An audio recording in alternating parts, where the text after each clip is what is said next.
Di minggu ketiga bongkar rumah, udah nggak nemu harta karun lagi. Tapi ternyata masih ada kejutan lagi. Aku nemu ular yang masih hidup. Kalau kemarin kan cuman kulitnya aja ya. Nah sekarang tuh ular masih hidup dan lebih stoknya lebih besar lagi.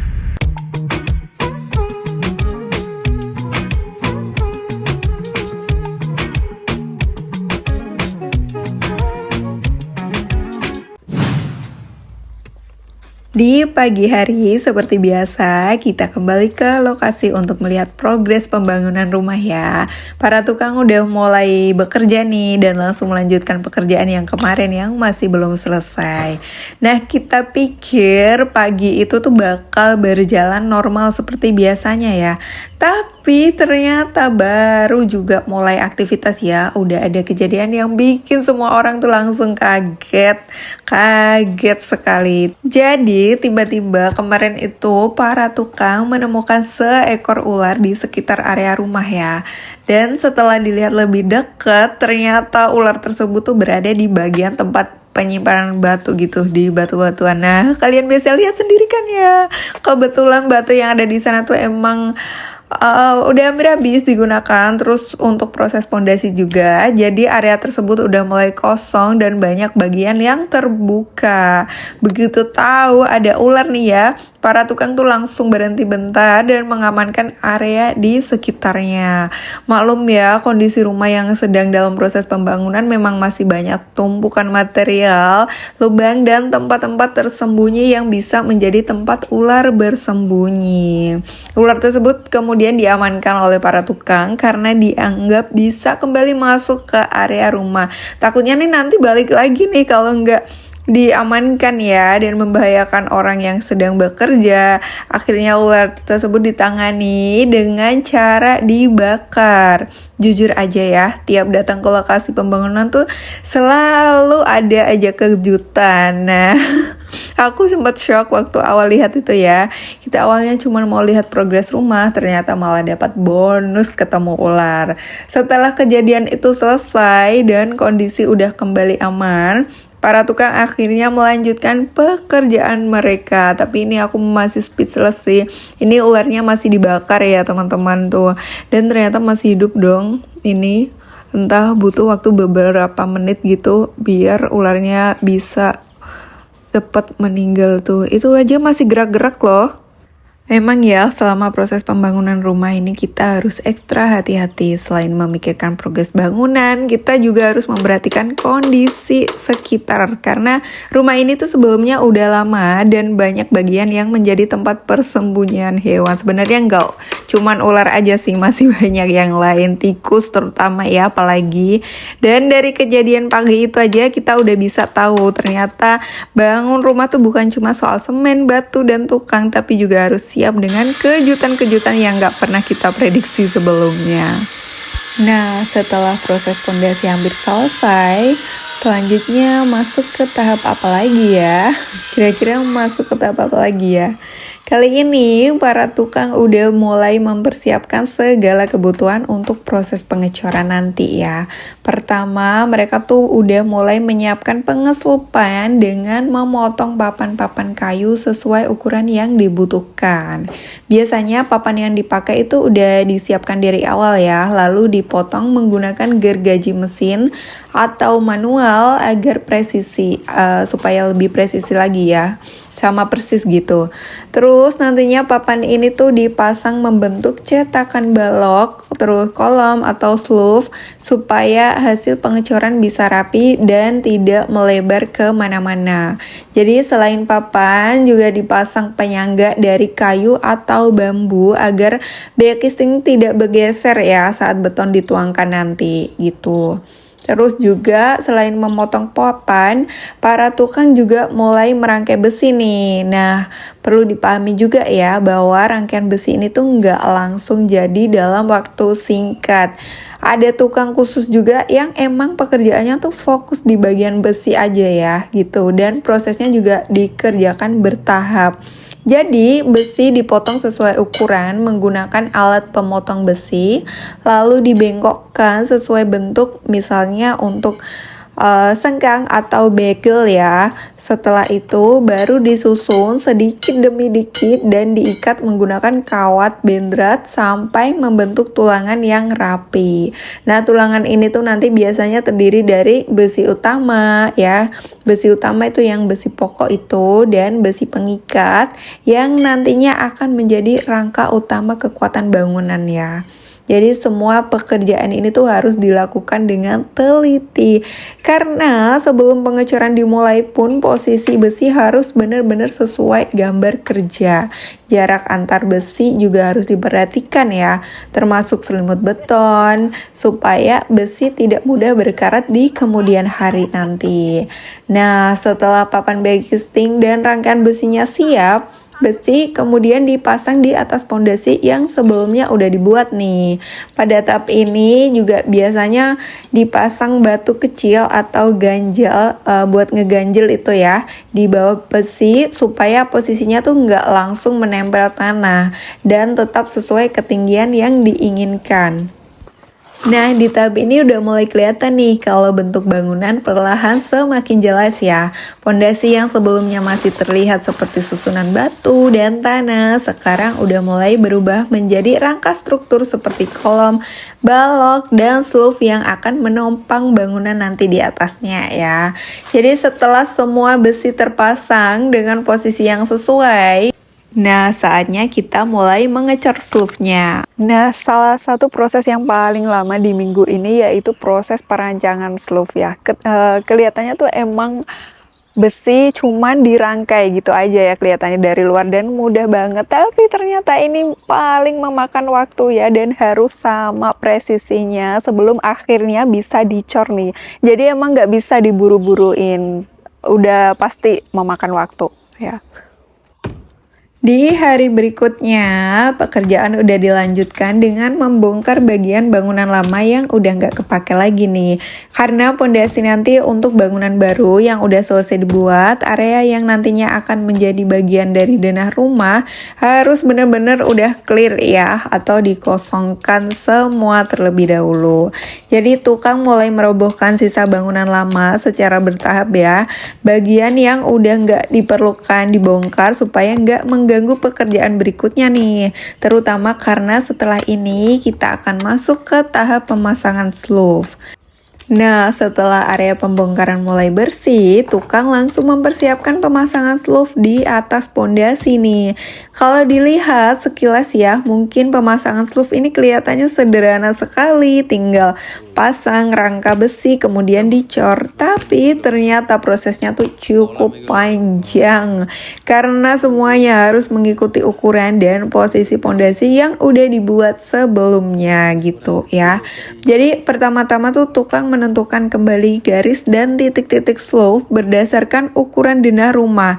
Ini tuh penting banget ya, karena sloof nantinya menjadi pengikat antara pondasi dengan dinding di atasnya. Jadi posisi sloof tuh harus benar-benar sesuai dengan letak dinding, pembatas antar ruangan, sampai posisi pintu dan bukaan yang udah direncanakan. Setelah garisnya ditentukan, tukang mulai mengukur jarak dari satu titik pondasi ke titik lainnya.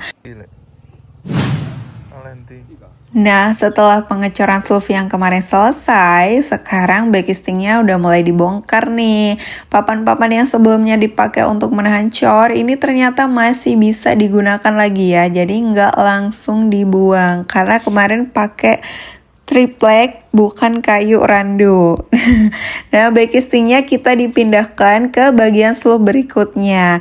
Sistemnya emang dibikin bergantian ya, seperti ini, supaya material tuh bisa dipakai secara efisien dan pekerjaan tetap bisa lanjut ke bagian berikutnya.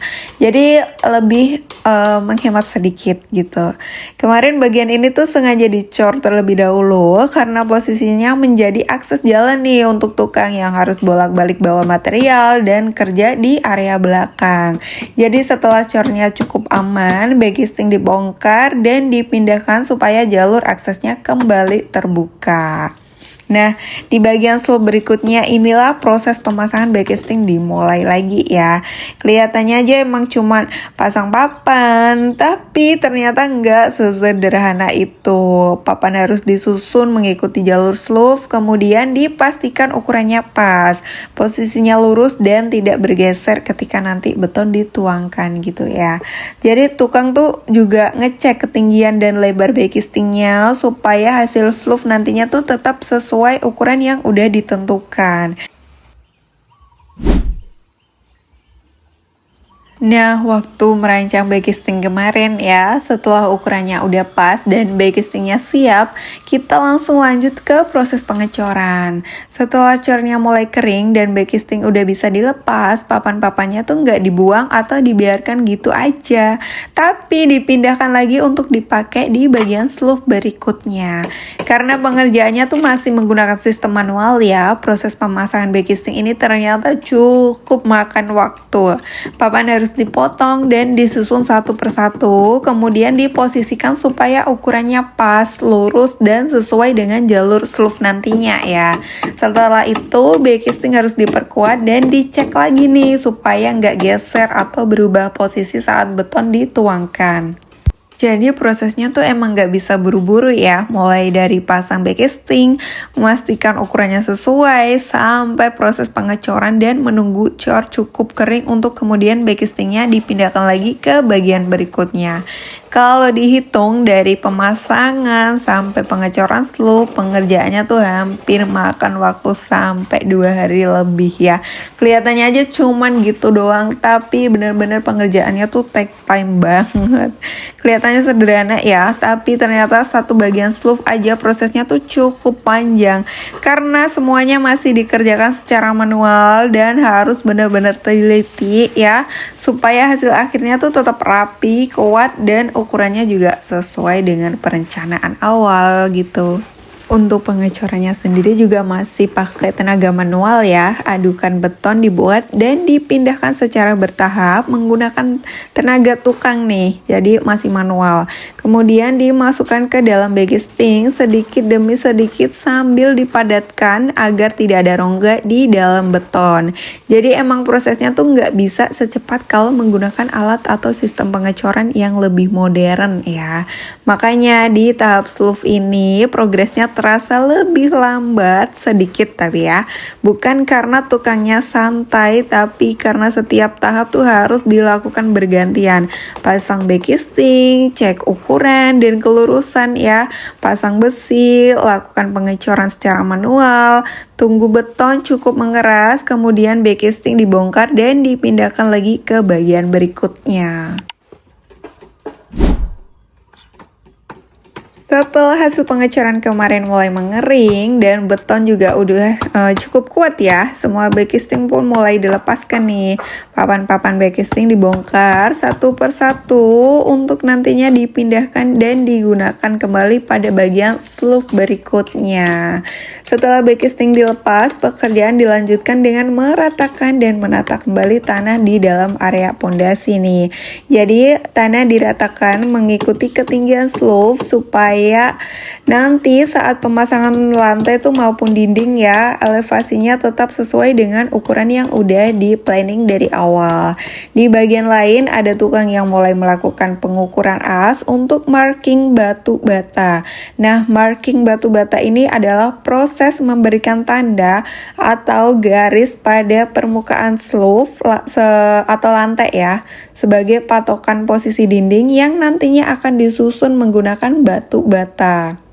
Jadi sebelum batu bata mulai dipasang, tukang tuh nggak bisa langsung nyusun gitu aja ya.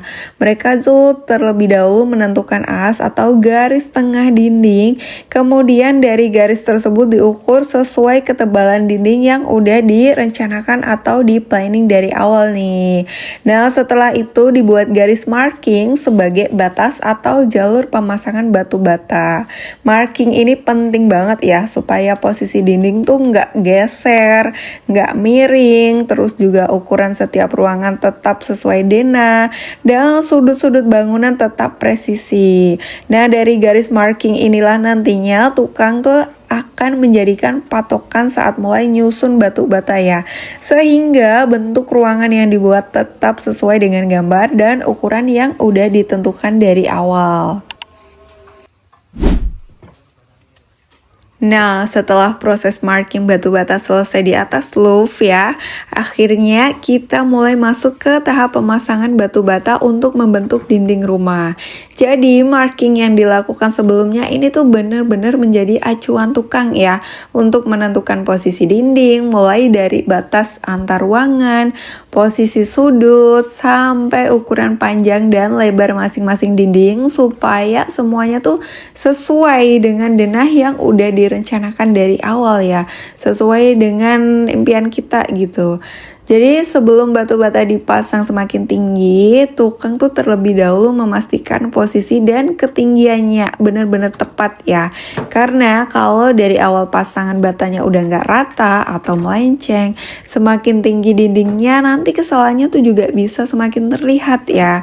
Makanya proses pengukuran dilakukan berkali-kali selama pemasangan, bukan hanya sekali di awal aja gitu ya. Untuk mengecek ketinggian atau level pasangan batu bata, di sini juga tukang masih menggunakan cara manual ya, lagi-lagi manual, yaitu menggunakan selang yang diisi air. Mungkin kelihatannya sederhana, tapi cara ini tuh cukup efektif untuk menentukan apakah titik yang satu dengan titik lainnya tuh berada pada ketinggian yang sama. Caranya tuh selang yang udah diisi air ditempatkan pada dua titik yang ingin dibandingkan ya, karena permukaan air di dalam selang nih akan mengikuti prinsip air bawah berada pada ketinggian yang sama. Tukang bisa ngelihat posisi permukaan air di kedua ujung selang gitu ya. Dari situ nih kemudian dibuat tanda pada dinding sebagai patokan level. Pemasangan ini tuh emang kelihatannya tinggal nyusun batu bata satu persatu ya, tapi sebenarnya cukup membutuhkan ketelitian yang tinggi ya. Tukang harus memastikan lagi setiap bata mengikuti garis yang udah ditentukan. Dan dari sinilah mulai kelihatan bentuk rumahnya nih. Kalau sebelumnya kita masih melihat pondasi, roof, dan tanah, sekarang setelah batu mulai naik ya, sekarang pembagian ruangannya tuh seperti kamar, ruang keluarga, atau area lain mulai terlihat nih bentuknya ya. Jadi tahap pemasangan batu bata ini tuh bisa dibilang salah satu tahap yang mulai membuat denah rumah benar-benar terlihat secara fisiknya. Oke, selesai udah progres bongkar rumah di minggu ketiga ini. Kira-kira ada kejutan apa lagi ya nextnya di minggu keempat? Jangan lupa follow dan subscribe.